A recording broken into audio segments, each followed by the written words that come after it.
Hi, this is Mark J. Boone, Assistant Professor in the Department of Religion and Philosophy at Hong Kong Baptist University, and this is a long overdue book trailer for my book, Science Fiction and the Abolition of Man, Finding C.S. Lewis in Sci-Fi Film and Television.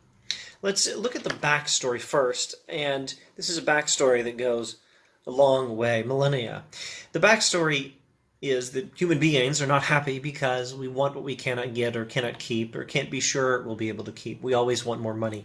We want more things. We want more stuff. We want more power, more fame. We want more physical pleasures. We want long life, in fact, endless life for ourselves and people we care about, and the world doesn't give us what we want. The old way of thinking about this was change your desires. Learn to desire less. The approach of Stoicism, Buddhism, and Epicureanism was this approach. Learn to reduce your desires so that you are no longer consistently disappointed with what the world is able to give you. Another older approach is to redirect our desires to a higher, to a greater good that can satisfy them. Redirect them to the divine. Redirect them to God. This is the approach of Plato, of Augustine, of the Christian medieval philosophers, also of Hinduism in the Bhagavad Gita, also of Islamic Sufi philosophy in the medieval era. In all these ancient approaches where the strategy is to fix desire, to solve the problem that we are not happy because the world does not live up to our desires, in all of these approaches, virtue is necessary. Virtue is necessary for achieving a harmony of desire and its object. And this is how we try to achieve happiness in all of these old approaches. But in the early modern era, in early modern philosophy, in the Enlightenment era, things changed.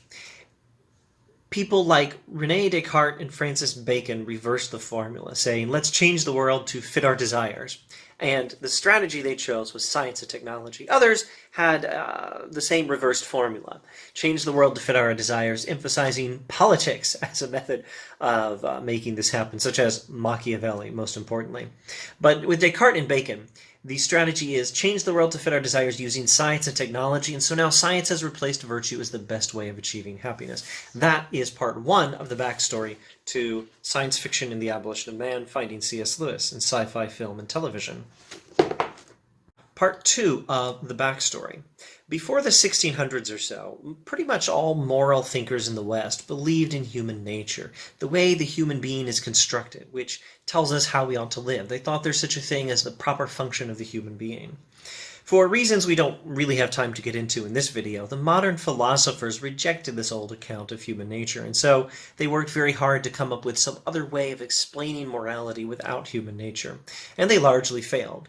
Not to say that their accounts were mistaken. I think very highly of the moral accounts of people like John Locke, John Stuart Mill, and Immanuel Kant. But they did fail to produce any account of morality that simultaneously made sense and persuaded a lot of people and could work in human culture and human civilization. An account of morality that was persuasive to more than just these philosophers themselves and a few of their followers. And eventually, emotivism took over. It took over philosophy, and then it took over Western culture. It is largely abandoned by professional philosophers now, but it dominated philosophy from roughly the 1920s till the 1950s, in the heyday of logical positivism, of which it was a part. And it still has extreme cultural influence in the West, even though professional philosophers have mostly abandoned it. And emotivism is the theory that moral and other value judgments don't really mean anything. They just express our emotions. There's no fact of the matter about right and wrong. There's just our personal preferences. This is the theory that came to dominate first philosophy and then to dominate, or at least exert, profound influence in Western culture after the modern philosophers abandoned the idea of human nature as a central point, making sense of all other points in moral philosophy, in an account of right and wrong. And then after they failed to provide any alternative theory of ethics that would be persuasive. That was part two of the backstory of Science Fiction and the Abolition of Man, Finding C.S. Lewis in Sci-Fi Film and Television. Now let's go to part three of the backstory, which is The Abolition of Man by C.S. Lewis. His masterpiece of ethics, Philosophy of Science and Philosophy of Education.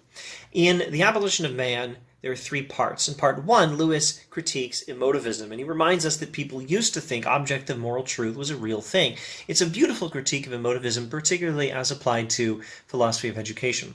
In part two, Lewis shows that there's no substitute for objective moral truth. We have to admit that there is such a thing, or choose to do without it altogether. And he says this is a possible approach. This is the Nietzschean alternative, to do what we want to do and not pretend that there's any good moral reason for it or some alternative reason, because there's no justification for morality outside the fundamental principles of morality themselves. There is just that. Or there's the Nietzschean alternative of doing without morality altogether and do what we want because we want it, and embrace our own will to do these things without trying to justify them. That's the Nietzschean alternative. And Lewis says you really only have those two options: recognize objective moral truth or go with the Nietzschean alternative. In part three, Lewis explains what he thinks are the consequences of going with this Nietzschean alternative, because as we've recently gone over in part one of the backstory, science has now replaced virtue in modern civilization as the primary or a primary method of trying to achieve happiness. And what will happen if, recalling part two of the backstory, if we employ science and technology as the chosen method of achieving happiness, but we've abandoned the idea of moral truth? Now, in part three of the backstory and part three of The Abolition of Man by Lewis, he says the abolition of man is what will result if we choose to do without objective morality and use science to achieve the world of our will without any attempt to justify it on moral grounds, because we've abandoned that approach. Eventually, science will abolish humanity. Science will eventually achieve the power to modify humanity, to recreate the human species, and it will be done according to the whims of whoever controls it. And that was part three. And now that we have all the backstory in place, I can introduce very briefly this book. Science Fiction and the Abolition of Man, Finding C.S. Lewis in Sci-Fi Film and Television, has a fairly simple and straightforward thesis, and that is that science fiction film often nicely illustrates what C.S. Lewis is talking about in his book, The Abolition of Man. I first realized this while watching Fringe one day, J.J. Abrams' Fringe, and I wrote a quick essay on it, and initially I posted it on Facebook, and eventually I realized this should be a whole book. I didn't want to write the book myself. I didn't even want to edit it myself, so I got my friend Kevin Neese to help, and we edited it together, and we have, I don't know, something like 20 different people who wrote essays for the book. And in this book, we go over various sci-fi films and sci-fi TV shows and explain how they capture various different theories and insights from The Abolition of Man by C.S. Lewis.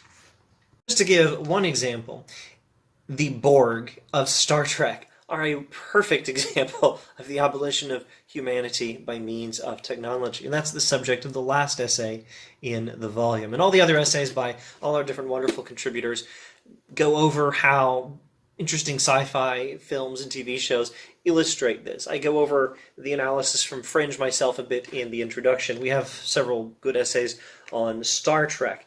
How does Plato critique the Vulcans? You can find out. It's in this book. It's in chapter 3. And there are many other wonderful essays on the subject. This is recommended reading for anyone especially interested in, well, sci-fi film and philosophy. This is recommended reading for anyone interested in The Abolition of Man by C.S. Lewis, although that original book I recommend more strongly than I recommend this one. And what about this one?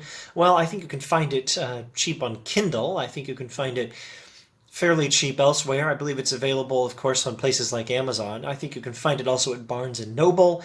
You can find it direct from the publisher, and, old-fashioned bookstores still do exist. There's one very good bookstore in Dallastown, Pennsylvania, if you live anywhere near there. Thanks for watching.